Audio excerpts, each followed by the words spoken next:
चला विद्यार्थी मित्रांनो, गुड मॉर्निंग. आज आपण आचारसंहितेनंतर येणाऱ्या नवीन सरळ सेवा जाहिरातीबद्दल माहिती बघणार आहोत. कोणकोणत्या विभागामधील जाहिराती प्रसिद्ध होणार आहेत, म्हणजे 2 ते 3 महिन्यानंतर. तर त्यापूर्वी आपण या ठिकाणी ज्या वेगवेगळ्या बॅचेस, सरळ सेवा भरती असेल किंवा अंगणवाडी भरती असेल, वेगवेगळ्या बॅचेस सुरू झालेल्या आहेत. या तांत्रिक विषय असेल असतील तर ऑफर सध्या चालू आहे. Online batch live plus recorded स्वरूपामध्ये.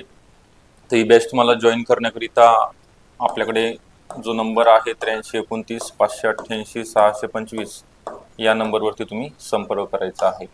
ओके. तर जास्त वेळ न घेता आचारसंहितेनंतर येणाऱ्या ज्या नवीन सरळ सेवा जाहिराती आहेत यामध्ये नगर परिषद, नगरपंचायत भरती 2026, परंतु ह्या सगळ्या मार्च एप्रिलमध्ये येणार आहेत. कारण आता आचारसंहिता 15 जानेवारी, त्यानंतर परत जिल्हा परिषद 15, म्हणजे साधारणतः फेब्रुवारी महिन्यापर्यंतही चालेल. मार्च मध्ये बघूया, आपण इथं लिहून पण देतो तुम्हाला. मार्च एप्रिल मध्ये ही जाहिराती येतील. तर जिल्हा परिषद भरती नवीन वर्षामध्ये, आरोग्य विभाग भरती 5000 जागांची असणार आहे. यामध्ये वेगळ्या जागा असणार: एएनएम, जीएनएम, एमपीडब्ल्यू, स्वच्छता निरीक्षक, फार्मासिस्ट ऑफिसर, ठीक आहे, लॅब टेक्निशियन, लॅब असिस्टंट. मग ज्यांचे कोर्सेस कंप्लीट झालेले आहेत त्या रिलेटेड त्यांनी ते विद्यार्थी फॉर्म भरू शकणार. त्यानंतर अंगणवाडी सुपरवायझर, यामध्ये दोन्ही भरती असणार आहेत: सरळ सेवा आणि अंतर्गत. ओके, ग्रामीण आणि शहरी.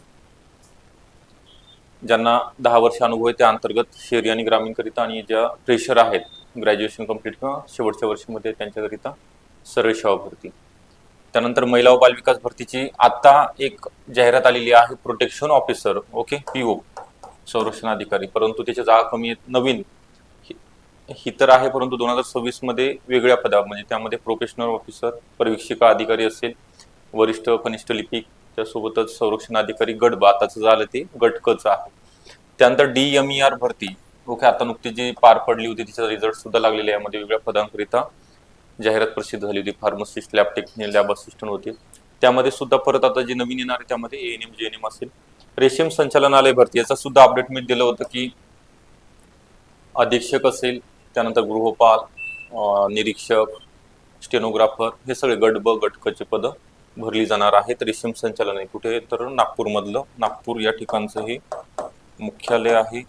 त्या ठिकाणीच पण तुमचा जॉब राहणार आहे. निरीक्षक सगळ्यात जास्त जागा 128 जागा आहेत. त्यानंतर तलाठी भरती सगळ्यांनाच माहिती आहे, 2026 मध्ये 1700 पदाकरिता ज्यांचं ग्रॅज्युएशन कंप्लीट आहे त्या विद्यार्थ्यांकरिता तलाठी भरती. किती झाले त्या? 8. त्यानंतर आहे महाराष्ट्र वखर महामंडळ, वेअरहाऊस. त्यानंतर आहे अमरावती मनपा, महानगर. आता महानगरपालिकेचे वेगळे आहेत, परंतु सध्या जे लेटेस्ट मध्ये आहे छत्रपती संभाजीनगर आणि अमरावती महानगरपालिका. त्यानंतर कृषी विद्यापीठ आणि कृषी भरती यामध्ये सहाय्यक कृषी अधिकारी वेगळ्या विभागाअंतर्गत. आणि पशुसंवर्धन ही इथं डिक्लेअर झालेलीच आहे 266 पदाकरिता. आणि कोण घेणार आहे? MPSC कंडक्ट करणार आहे, म्हणजे प्रीमियन्स कदाचित होऊ शकते. ज्यांचं LSS चा कोर्स, डिप्लोमा किंवा डिग्री जे काय असेल ते कंप्लीट झालं असेल ते दोन्ही प्रकारचे विद्यार्थी यामध्ये.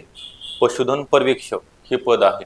त्यानंतर कृषी भरतीकरिता ज्यांचा GTCचा डिप्लोमा किंवा BSc ॲग्रिकल्चर जे झालेलं आहे ते विद्यार्थी. त्यानंतर आहे ग्रामसेवक करिता फक्त 12वी पास आणि 12वी मध्ये 60% गुण मिळवलेले विद्यार्थी.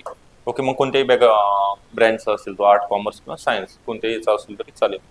त्यानंतर छत्रपती संभाजीनगर महानगरपालिकेमध्ये, यामध्ये सुद्धा पशुधन पर्यवेक्षकाच्या 9 जागा आहेत. ठीक आहे, हे मंजूर झाले. फक्त आता आचारसंहितेचा बंधन असल्या कारणाने जाहिरात प्रसिद्ध होणार नाही. एएनएम, जीएनएम आहे. स्वच्छता निरीक्षकच्या 5 जागा आहेत आणि पशुधन पर्यवेक्षक 9 जागा. त्यानंतर आहे पुढचं SID means state intelligent department, राज्य गुप्तवार्ता विभाग. जसं CID सेंट्रलमध्ये CID आहे, तसं राज्यामध्ये SID असते. मागच्या 2019-20 मध्ये ही भरती निघाली होती, म्हणजे तेव्हापासून ही भरती नाहीये. मागच्या वेळेस 700+ जागा होत्या, यावेळेस सुद्धा जागा जास्त येणार आहे. त्यानंतर बहुजन कल्याण विभाग, म्हणजे जे इतर मागास प्रवर्ग आहेत, OBC विभाग बोलतोय आपण याला, याच्या सुद्धा जागा मंजूर झालेल्या आहेत आणि प्रथमतः भरले जात आहेत. ठीक आहे, सरळ सेवेमार्फत. त्यानंतर मृदा आणि जलसंधारण मंत्रालय आहे, त्या अंतर्गत जी भरती पार पडणार आहे यामध्ये स्थापत्य अभियंता, सगळे जे काही अभियंतेचे पद आहेत त्यासोबतच सरळ सेवा जे आपण तयारी करताय, ठीक आहे, क्लर्क वगैरे, त्यांच्या जागा असतील. आणि GMC, आता हे GMC तर दर 3 महिन्यानंतर गव्हर्नमेंट मेडिकल कॉलेज, जसं की आता नांदेडची निघाली, मिरजची निघाली होती. परत आता पुणे JMC पुणेची सुद्धा जाहिरात आलेली होती. त्याच प्रकारे वेगळ्या महानगरच्या गव्हर्नमेंट मेडिकल कॉलेजच्या जागा निघणार आहेत. आरोग्य विभाग भरती वेगळी आणि JMC वेगळी. ओके, त्यानंतर आहे एक नवीन एक अपडेट आलं होतं DHS म्हणजे डायरेक्टोरेट हेल्थ सर्व्हिसेस म्हणजे आरोग्य सेवा संचालनालय अंतर्गत पदभरतीकरिता जागा मंजूर झालेल्या आहेत. म्हणजे त्याला वित्त विभाग सामान्य प्रशासन विभागांतर्गत मान्यता प्राप्त झालेली आहे. तर त्या जागा तुम्हाला लवकरच कळणार आहेत 2 ते 3 महिन्यानंतर. मग याच्याकरिता आपल्याकडे वेगळ्या बॅचेस जसं की तुम्हाला या ठिकाणी सांगितल्याप्रमाणे सरळ सेवा भरती असतील किंवा इकडे अंगणवाडी असेल, सरळ सेवा किंवा ग्रामीण याच्या बॅचेस आहेत.